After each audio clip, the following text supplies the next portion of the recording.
আসসালামু আলাইকুম সুপ্রিয় দর্শক, আপনাদের ভালোবাসায় আসলাম এক অসহায় মেয়ের কাছে। আমরা শুনবো তার জীবন কাহিনী। আমরা পুরো স্ক্রিপ্ট দেখবো, কেউ স্ক্রিপ্ট কেটে দেখবো না। আসসালামু আলাইকুম। ওয়ালাইকুম আসসালাম। আপু, তুমি কেমন আছো? জি আলহামদুলিল্লাহ ভালো। সকালে কি নাস্তা করেছো? জি করেছি। আচ্ছা, যাই হোক, তোমার নামটা জানো কি? আমার নাম সাথী। সাথে আর district, home district? Natore. Natore. নাটোরের কাঁচাগোল্লাই খেতে পারি মজা না? হ্যাঁ। তে যাই হোক, তোমাকে কোনো এই যে তোমার তোমার লোক সুন্দর দেখা, মানে দেখতে অনেক সুন্দর, তুমি কিউট, মার্শাল্লাহ। নামাজ কালাম তো পড়া হয়, মুসলমান তুমি হ্যাঁ না? হ্যাঁ অবশ্যই। তো তোমাকে কোনো দাড়িওয়ালা ভাই, বয়স 40, 45, 50 হয়ে গেছে, তার সুন্দর দাড়ি আছে, নবীর সুন্নত আছে, তুমি কি সেই ম্যানকে বিয়ে করতে রাজি হবে? জি আলহামদুলিল্লাহ করবো, কেন করবো না। কেন? এখন যে তুমি বলছো যে আমি রাজি হবো, কিন্তু তোমার 5টা বান্ধবী যদি বলে যে সি সি সি, তুই এরকম দাড়িওয়ালা লোকের সাথে তুই বিয়ে করছিস, এটা কি হইলো? তোর অনেক লোক সুন্দর, তুই দাড়িওয়ালা লোকের সাথে বিয়ে করছিস কেন? তুমি বান্ধবীকে কি তখন ওই প্রশ্নটা কি উত্তর দেবে বলো? আমার বান্ধবী তো আমাকে খাওয়াবে না, যে আমাকে বিয়ে করবে সে আমাকে খাওয়াবে। না, ওই দাড়ির কথা বললে তাকে তুমি কি অ্যান্সার দেবে? না, দাড়ির কথা বলছে, এটা আমার আমার ব্যক্তিগত ব্যাপার, এটা বলার তো তার কোনো অধিকার নাই। যে তুমি বলতে পারো যে এটা না, নবীর সুন্নত, দাড়ি হ্যাঁ। রাখা ভালো এবং মুসলমানের এটা রাখতে হবে বা রাখা মানে ভালোই আর কি, দাড়ি রাখতে হবে।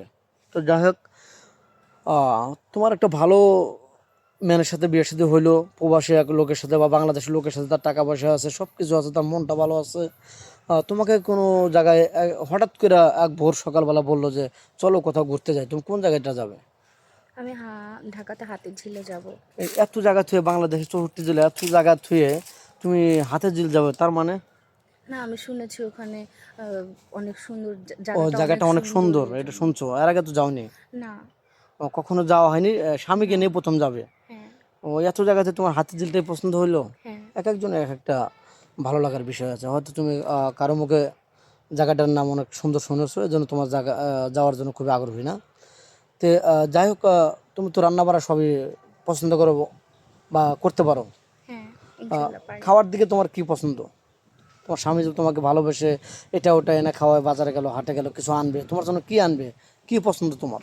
আইসক্রিম, চকলেট, ও, চিপস এগুলি। আচ্ছা, যাই হোক, আর তুমি কি রান্না করতে ভালোবাসো?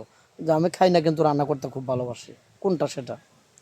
কি রান্না করতে আমি ভালোবাসো? সব কিছুই রান্না না করতে না, পারি। সবই পারো, গরিবের মেয়ে, সব রান্না শিখছো। হ্যাঁ। তো যাই হোক, হ্যাঁ, একটা কোশ্চেন করবো হ্যাঁ করেন। অনুমতি দিলে? যাই হোক, আমরা কোন জিনিস হাটের থেকে কিনে এনে রান্না করে ফেলে দিই? তেজপাতা। যাই হোক, তোমার মেধা ভালো আছে, তোমার যেমন চেহারা তেমন তোমার মেধা। যাই হোক, তুমি অল্প সহজে বলে দিছো তেজপাতা, রাইট অ্যান্সার। তো যাই হোক, আমরা ডিমে কি আমরা হলুদ ব্যবহার করি নাকি ব্যবহার করি না? না, আমরা লবণ ব্যবহার করি। হলুদ? হলুদ দেই না আমরা কখনো। কারণ কি, মানে হলুদ দিতে হয় না, না? হলুদ তো তরকারিতে দেয়, ডিমে কেন দিব? ও, যাই হোক, রাইট অ্যান্সার। যাই হোক, তোমার ভিডিও আর বাড়াতে চাচ্ছি না। তো যাই হোক, তোমার নাম্বারটা দিয়ে দাও স্ক্রিনে। আমার তো কোনো মোবাইল নাই, আমি আসলে অনেক দূর থেকে আসছি, তো আমার সাথে যোগাযোগ করতে হলে আপনাদের স্ক্রিনে দেওয়া নাম্বারের মাধ্যমে আমার সাথে যোগাযোগ করতে হবে। দর্শক বন্ধু, শুনতে পেলেন, মেয়েটার কোনো ফোন নেই, আবারও বলছে মেয়েটার কোনো ফোন নেই, অসহায়, অনাথ, গরিব মেয়ে। ওর দুই বেলা দুই মুঠো ভাত খাওয়া খুবই দুষ্কর। ওর যে পরনে পোশাক আছে এটাও তার বান্ধবীর, তার নিজের না, সঠিক কিনা? জি। নিজের পোশাকটাও গায়ে আছে, এটাও তার না। খুবই কষ্টে আছে মেয়েটা। কেউ অনুদান করতে পারেন এবং বিয়েও করতে পারবেন। তো যাই হোক, আমাদের নাম্বার দেওয়া থাকবে, ইউটিউব চ্যানেল কর্তৃপক্ষের নাম্বার দেওয়া থাকবে। কেউ ভিডিও কল দেবেন না দয়া করে, অডিও কল দেবেন। ভিডিও কল দিলে ব্লক করতে বাধ্য হব। ভালো থাকবেন, সুস্থ থাকবেন, এই বলে শেষ করে দিচ্ছি। আল্লাহ হাফেজ।